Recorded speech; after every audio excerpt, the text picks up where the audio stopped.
बेटा है नालायक ही सही, लेकिन बेटे को प्यार तो सभी लोग देते हैं। लेकिन ये प्यार दुलार का चुनाव नहीं है, ये चुनाव है जनता की सेवा का, ये चुनाव है सही और गलत का, सत्य और असत्य का, उपद्रवियों से सनातनियों का। जिस प्रकार से समाजवादी पार्टी के लोग उपद्रव करते हैं, जैसे अपने माफियाओं को संरक्षण देते हैं, बहन बेटियों की इज्जत को लूटते हैं, आकर के ज़मीनों पर कब्जा करते हैं, मैं ये समझती हूँ कि अब मिल्कीपुर की जनता उनको बाहर का रास्ता दिखाएगी और अब ये उनका आखिरी चुनाव है। अपने लिए एक कोई बेहतरीन कोना ढूंढ ले, अपने आगे के जीवन को अपना व्यतीत करें और राम राम जपे, बस उनके पास और कोई रास्ता नहीं है। लगातार आपका मिल्कीपुर में जनसंपर्क जारी है, आप जा रही हैं, ऑटो के लिए अपील कर रही हैं, जनता का क्या रुझान मिल रहा है? जनता का रुझान बिल्कुल वैसा ही है जैसा चंद्रभानु पासवान जी के लिए।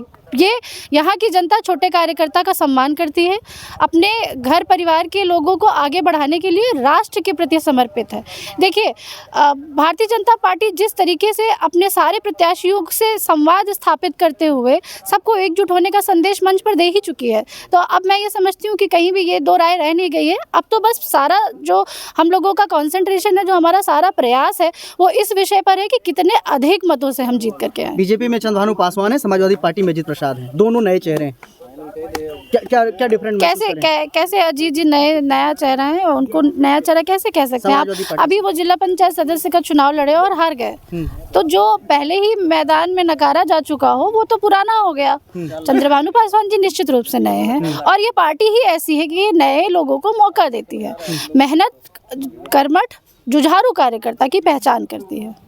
अयोध्या की हार के बाद पूरे दुनिया में अयोध्या की किरकिरी हुई थी, क्या लगता है मिल्कीपुर की जनता आपके हिसाब से बदला ले पाएगी? अयोध्या की हार नहीं, अयोध्या के कुछ मतदाता भटक गए, गुमराह हो गए। देखिए, झूठे वादे करके अपनी तरफ प्रलोभन दे करके कुछ मत हासिल कर लेना और एक लंबे समय तक विश्वास जाहिर करते रहना और विश्वास को बनाए रखना, ये दोनों अलग अलग विषय है। अच्छे प्रलोभन वाले वादे, खटाखट 8500 रुपया, ये माफ़ वो माफ़, ऐसा कर देंगे वैसा कर देंगे, दो लड़के अपने ख्याली पुलाव घर पे पका करके जनता के सामने परोस के चले गए। लौट करके कोई आता है किसी के दुख में? कोई नहीं आता है। भारतीय जनता पार्टी लगातार लगभग 8 साल होने वाला है, उत्तर प्रदेश की सरकार योगी आदित्यनाथ महाराज जी हमारा नेतृत्व कर रहे हैं। आप ये समझिए कि इतने लंबे समय तक अगर जनता विश्वास कर रही है, लगातार ये दूसरा टर्न चल रहा है, निश्चित रूप से हम 27 में भी वापसी करने वाले हैं, तो इतना लंबा विश्वास अच्छे काम से आता है, झूठे वादों से नहीं। अवधेश जी कह रहे हैं अजीत जी को जो है मिल्कीपुर की जनता प्यार दुलार दे रही है, 40,000 से वोट जीतेंगे।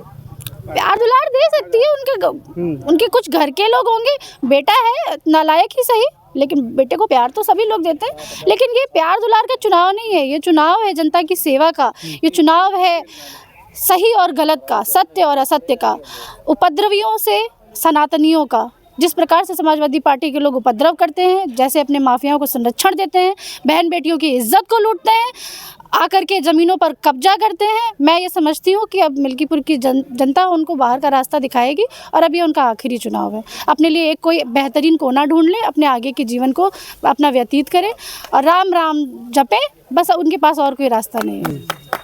मिल्कीपुर की जनता के लिए क्या कहना चाहेंगे नेहा सिंह आनंद? मैं कहना चाहती हूँ कि मिल्कीपुर की जनता बहुत प्यारी है, मुझे बहुत स्नेह मिला और निश्चित अब ये परिवार अपना है, भारतीय जनता पार्टी का परिवार और बड़ा है। लोगों के बीच में रहूँगी, वोट की अपील करती रहूँगी और अपने प्रत्याशी को 8 तारीख को जिता करके करके फिर से इस जनता का धन्यवाद ज्ञापित करूँगी। बड़ा दावा कर रही हैं आप? बिल्कुल बिल्कुल, निश्चित रूप से चंद्रभानु पासवान जीतेंगे, निश्चित रूप से। तो हमारे साथ में जो है नेहा सिंह आनंद जी थी, जो कि मिल्कीपुर से प्रबल दावेदार थी टिकट को लेकर के, आज वो लगातार जनसंपर्क मिल्कीपुर में करते हुए मिली हैं। बाकी आप लोगों को क्या लग रहा है, नेहा सिंह जी का जो वक्तव्य है, जो विचार है, वो कितना सटीक मिल्कीपुर के उपचुनाव पर बैठ रहा है? नीचे आप लोग जो है कमेंट में अपनी प्रतिक्रिया जरूर दीजिएगा। बाकी इसी प्रकार की वीडियो के लिए हमारे साथ बने रहिएगा। टाइम्स नाउ अयोध्या पर सादर धन्यवाद।